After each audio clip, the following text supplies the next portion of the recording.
We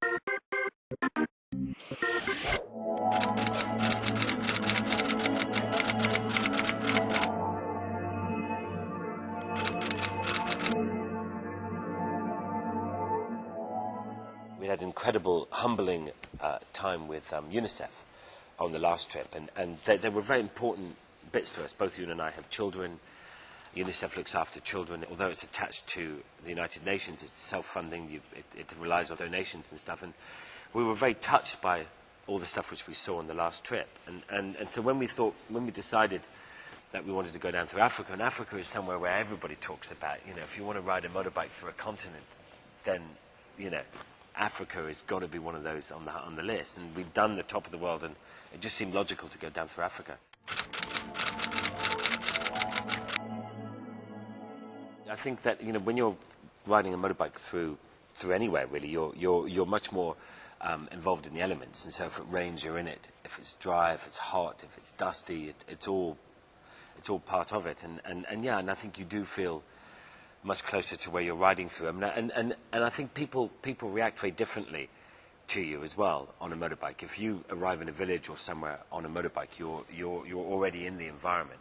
If you arrive in a car or a jeep or something, you're in your environment, and you step out of your environment and into their environment. People are always curious about where you've come from, where you're going, and what both you and I noticed is that they're not so curious about the bikes. For them, it's about you, and we noticed that when you were in little villages and places like that, people would crowd round and ask questions and stuff like that, and when you walked off to go and get some food, people would tend to follow you and not really be that interested in the bikes, which is good because then they don't steal them. You can't really steal these bikes anyway. You can barely push them when they're full, so you certainly can't pick them up.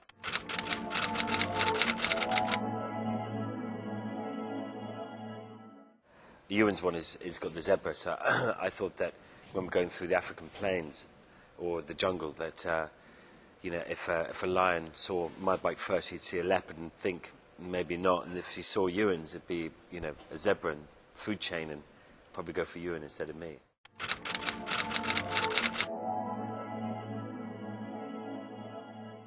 There is something about when you travel together.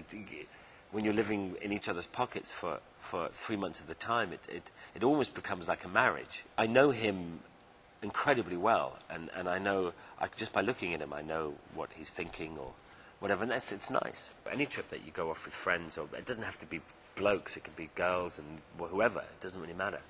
But you do have this thing, you've shared an experience together that is incredible, and only you two really know what it was like.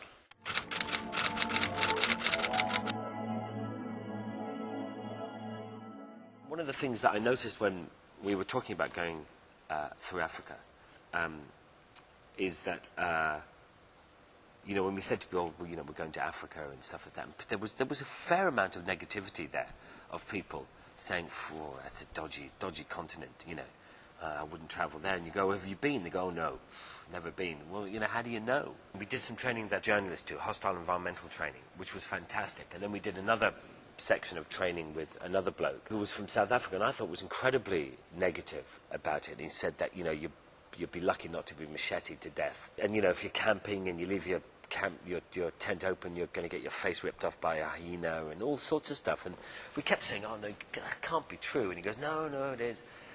And he says things like, well, that's why I learnt to fence, so I could parry and riposte. Did you need parry and riposte what? Who? Not every person in Africa is going to run at you with a machete. It's crazy. On my last trip, we really met just people who were just lovely. And 99% of people around the world, all they want to do is just get on with their own life, and have, they're too busy making money to pay for food for their kids. And so when we went through Africa, we were reassured that that's pretty much what it's like. And I must say, in all the countries we went through, we never came across anybody even remotely close to a point where we thought, shit, our lives are in danger. And that was just fantastic.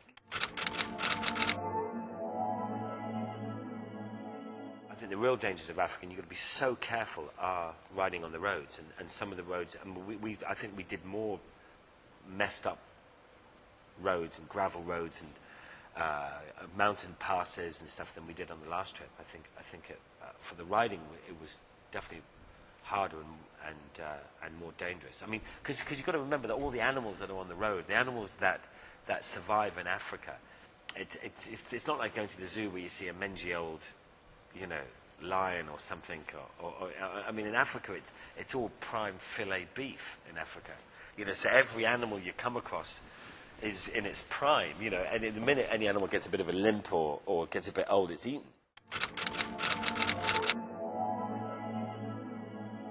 A friend of mine who lives out there, he said, Charlie, it'd be interesting to talk to you when you've finished the journey and to tell me what you felt about Africa and whether it got under your skin or not. And it really did. And as much as I was so happy to see my children and my wife and that we were going off to have this holiday and adventure together with the kids and stuff, that was fantastic. But that thing of giving up the motorbike, and I remember riding at the hotel and it was over. And it was wonderful to have we had this amazing ride in with all these bikes. It must have been a couple of hundred bikes. It was fantastic.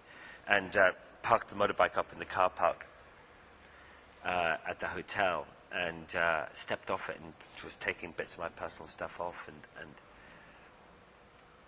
yeah, it was quite sad, really.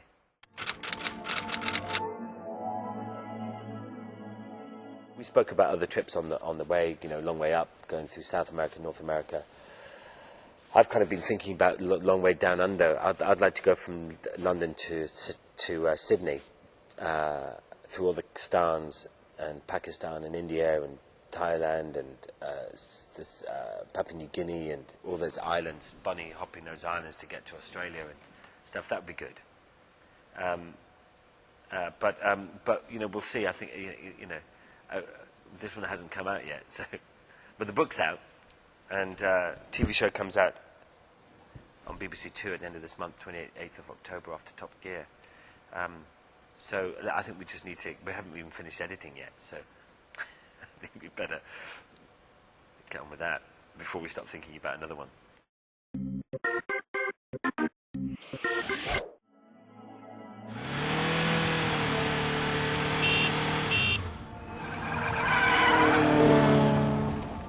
Both. Rossi.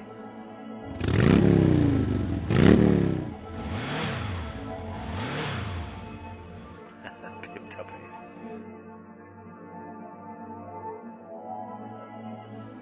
Both.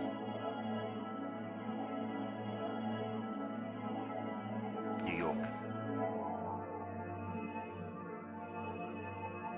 Black Rebel Motorcycle Club.